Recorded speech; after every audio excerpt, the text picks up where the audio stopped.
Good morning students. आज का हमारा विषय है वाच्य, जिसे हम इंग्लिश में वॉइस कहते हैं। इसका शाब्दिक अर्थ है बोलने का विषय, अर्थात क्रिया के जिस रूप से यह पता चले कि किसी वाक्य में बोलने का विषय कर्ता है, कर्म है या भाव है, अर्थात क्रिया किसके अनुसार प्रभावित हो रही है, वहीं पर हमें उसी क्रिया से हमें वाच्य की पहचान होती है। वाच्य की पहचान प्रधानता के आधार पर की जाती है कि उस वाक्य में प्रधानता कर्ता की हो रही है, कर्म की हो रही है या भाव की हो रही है, यह इसी पर आधारित होता है। अब हम वाच्य के भेदों के विषय में पढ़ेंगे। वाच्य के 3 भेद होते हैं, पहला कर्तृवाच्य, दूसरा कर्मवाच्य और तीसरा भाववाच्य। अब हम एक एक करके इनके विषय में पढ़ेंगे। पहला है कर्तृवाच्य। जैसा कि इसके नाम से ही पता चल रहा है कि इसमें प्रधानता कर्ता की ही होगी। तो जब वाक्य में क्रिया पर कर्ता का प्रभाव पड़ता है तब वह वाक्य कर्तृवाच्य कहलाता है, अर्थात वाक्य में जब क्रिया कर्ता के अनुसार बदलती है तब वह जो वाक्य होता है कर्तृवाच्य कहलाता है। इसमें अकर्मक और सकर्मक दोनों क्रियाएं आ सकती हैं। उदाहरण के तौर पर देखते हैं, राम पत्र लिखता है। अब यहाँ राम पुल्लिंग है तो यहाँ क्रिया भी पुल्लिंग है। सीता गाती है, जब हमारा कर्ता स्त्रीलिंग है तो क्रिया भी स्त्रीलिंग है। वे घूमने गए, वे यहाँ पर बहुवचन है तो यहाँ पर क्रिया भी जो है बहुवचन हो गई। परंतु इसमें कुछ बातें विशेष तौर पर ध्यान रखने की होती है, जिसमें पहली है कि यदि क्रिया सामान्य भूतकाल में है तो क्रिया पर कर्ता का प्रभाव नहीं पड़ता, चाहे वह स्त्रीलिंग है, पुल्लिंग है, एकवचन है या बहुवचन है। जैसे हम उदाहरण से देखते हैं, राम ने पत्र लिखा, सीता ने पत्र लिखा, उन्होंने पत्र लिखा। अब यहाँ पर हमारा कर्ता पुल्लिंग है, यहाँ कर्ता स्त्रीलिंग है और यहाँ पर बहुवचन है, परंतु हमारी क्रिया यहाँ पर इनके अनुसार नहीं बदल रही। परंतु इसकी पहचान का भी एक तरीका है कि इसमें कर्ता की उपस्थिति होगी तो उसमें ने कारक चिन्ह मिलता है, अर्थात जब भी सामान्य भूतकाल में कर्ता के साथ ने कारक चिन्ह हमें दिखाई दे जाए तो इसका अर्थ है कि वह कर्तृवाच्य है। कई बार बोलते समय कर्ता विलुप्त होता है, तब हम वहाँ पर यथोचित यानी कि जिससे हमें उचित लगे वैसे ही कर्ता लगाकर वाच्य की पहचान कर सकते हैं। अर्थात इसका यह मतलब हुआ कि कई बार जब वाक्य हम बोलते हैं तो हमें यह नहीं पता होता कि वहाँ पर कार्य करने वाला कौन है, जिससे हमें वाच्य की पहचान में थोड़ा सा मुश्किल हो जाती है।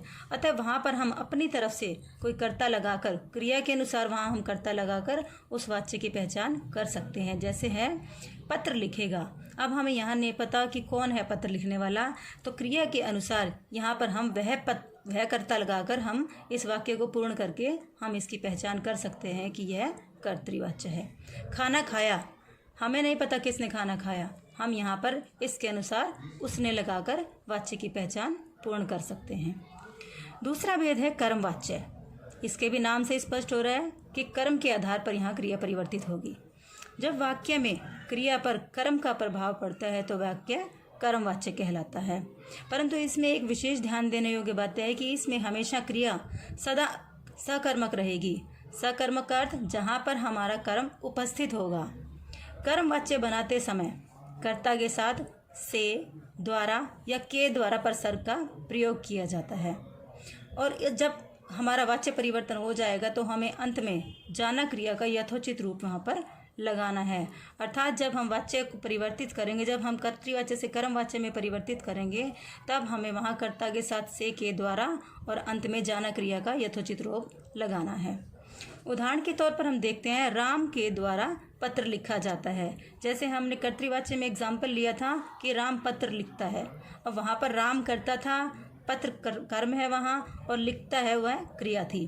परंतु उसी के अनुसार अब हमने इसे बदल दिया कि राम के द्वारा कर्म पत्र लिखा जाता है। अब यहाँ पर जाना क्रिया का रूप जो है हमने जाता जोड़ दिया है। इसमें भी विशेष वही बातें हैं कि अगर कर्ता विलुप्त होगा तो यहाँ पर यथोचित कर्ता के साथ द्वारा, के द्वारा का प्रयोग करके वाच्य पहचान कर सकते हैं। जैसे हम देखते हैं उदाहरण, अपराधी को बुलाया गया। अब यहाँ पर हमें नहीं पता कि कर्म को बुलाने वाला कौन है, यानी कि यहाँ पर कर्ता जो है हमारा विलुप्त है। अतः यहाँ हम पुलिस द्वारा, तुम्हारे द्वारा, उसके द्वारा कोई भी यहाँ पर कर्ता लगाकर हम वाच्य की पहचान कर सकते हैं कि अगर द्वारा लगाने से यह वाक्य कंप्लीट हो रहा है, यह वाक्य पूर्ण हो रहा है, तो हमें पता लग जाएगा कि क्योंकि कर्म यहाँ पर उपस्थित है तो यह कर्मवाच्य है। तीसरा है भाववाच्य। यहाँ पर भी स्पष्ट हो रहा है कि यहाँ भाव की प्रधानता होगी। तो वाक्य में जब क्रिया पर भाव का प्रभाव पड़ता है या भाव के अनुसार क्रिया परिवर्तित होती है तब वह भाववाच्य कहलाता है। ना यहाँ पर हम कर्म को प्रधानता देंगे, ना ही हम यहाँ पर कर्ता को प्रधानता देंगे, बल्कि यहाँ पर भाव की प्रधानता होगी। इसकी विशेष पहचान है कि इसमें क्रिया सदा अकर्मक अथवा कर्म रहित रहती है। जैसा कि मैंने ऊपर अभी बताया था कि वहाँ कर्म हमारा उपस्थित होना चाहिए, लेकिन यहाँ पर क्रिया कर्म रहित होगी।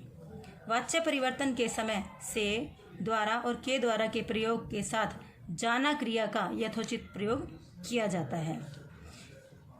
इसमें एक बात और ध्यान देने योग्य है कि वाच्य परिवर्तन के पश्चात, भाववाच्य में वाच्य परिवर्तन के पश्चात सदैव क्रिया पुल्लिंग और एक वचन में ही रहती है। चाहे हमारा कर्ता एक वचन है या बहुवचन है, क्रिया हमारी सदैव पुल्लिंग एक वचन में ही रहेगी। उदाहरण देख लेते हैं। हमने पीछे एग्जाम्पल लिया था सीता गाती है, तो अब सीता गाती है यानी कि सीता से गाया जाता है। अब यहाँ पर क्योंकि हमारा कर्म उपस्थित नहीं है, क्रिया ये सकर्मक है, परंतु यहाँ कर्म उपस्थित ना होने के कारण अब यह बिना कर्म वाली अकर्मक क्रिया बन गई है। इसी वजह से अब यह भाववाच्य में बदल दी जाएगी। सीता से गाया जाता है, उनसे पढ़ा जाता है। अब यहाँ पर वही बात यहाँ आ जाती है कि अगर कर्ता विलुप्त है तो वहाँ पर हमें कर्ता अपनी तरफ से लगाकर देखना है। हमने यहाँ पर भाववाच्य का उदाहरण ले लिया है, घूमने चला जाए, परंतु हमें नहीं पता कि यहाँ घूमने वाला कौन है, कि किसके द्वारा घूमने चला जाए। अब हम यहाँ पर कर्ता लगाएंगे, हमारे द्वारा घूमने चला जाए, तुम्हारे द्वारा घूमने चला जाए, उनके द्वारा घूमने चला जाए। वह हम यथोचित अपने अनुसार यहाँ पर कर्ता लगाकर हम वाच्य की पहचान कर सकते हैं।